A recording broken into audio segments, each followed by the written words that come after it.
ঘোর অমানিসায় সাকিব আল হাসানের cricket career. দুঃসময়ে কিছুতেই পিছু ছাড়ছে না টাইগার অলরাউন্ডারকে।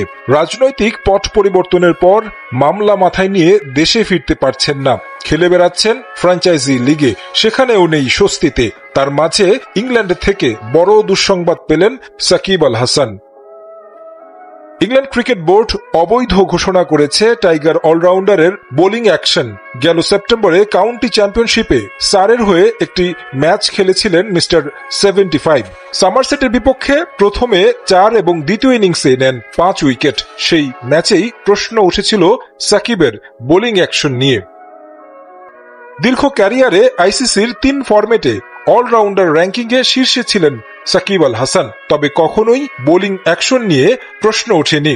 বর্তমানেও খেলে বেড়াচ্ছেন ফ্র্যাঞ্চাইজি লিগে, সেখানেও কোনো দল প্রশ্ন তোলেনি তার বোলিং অ্যাকশন নিয়ে। কাউন্টি ক্রিকেটে খেলার জন্য বোলিং অ্যাকশন পরীক্ষা বেঁধে দেয় ইংল্যান্ড ক্রিকেট বোর্ড। এ মাসের শুরুতে ইংল্যান্ডের বার্মিংহামে লাফবরো ইউনিভার্সিটি মেডিকেল বিভাগে নিজের বোলিং অ্যাকশন পরীক্ষা দেন সাকিব। বিশেষজ্ঞদের সামনে সেই পরীক্ষায় 4 ওভার বল করতে হয় সাকিবকে, যেখানে তার হাত 15 ডিগ্রির বেশি বাঁকা হয়েছে, যে কারণে বোলিং অ্যাকশন অবৈধ ঘোষণা করেন পরীক্ষকরা।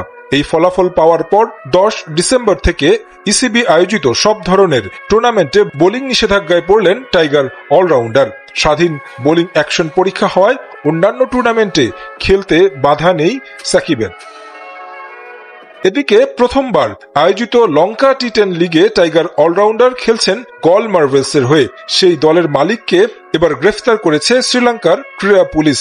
গল মার্ভেলসের এক ক্যারিবিয়ান ক্রিকেটারকে ম্যাচ ফিক্সিং এর জন্য জোর প্রয়োগ করেছিলেন দলটির কর্ণধার ভারতীয় নাগরিক প্রেম কুমার। তাতে সম্মত ছিলেন না সেই ক্রিকেটার, সঙ্গে সঙ্গে জানান আকসুকে। শ্রীলঙ্কা ক্রিকেট বোর্ডের অনুরোধে বর্তমানে আইসিসির একটি অ্যান্টি কারাপশন ইউনিট কাজ করছে লঙ্কা টি10 লিগে। তাদের পরামর্শে বৃহস্পতিবার লঙ্কান স্পোর্টস পুলিশ ক্যান্ডির একটি হোটেল থেকে দলটির মালিককে গ্রেফতার করেন। বিষয়টি নিয়ে অধিকতর তদন্তের জন্য লঙ্কান ম্যাজিস্ট্রেট আদালত প্রেম কুমারকে 3 দিনের রিমান্ড মঞ্জুর করেছে। তবে ফ্র্যাঞ্চাইজি এবং টুর্নামেন্ট সূচি অনুযায়ী চলমান থাকবে বলে জানায় লঙ্কা টি10 লিগের ডিরেক্টর।